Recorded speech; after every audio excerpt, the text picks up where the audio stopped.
Hello guys, there we have a Electrolux Dishwasher ESM64840SX, and today I will tell you about the i10 or i11 code troubleshooting program.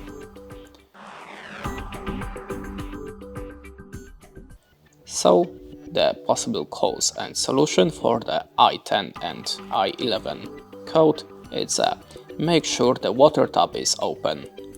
Make sure that the pressure of water supply is not too low. For this information, contact your local water authority. Make sure the water tap is not clogged. Make sure the filter in the inlet hose is not clogged.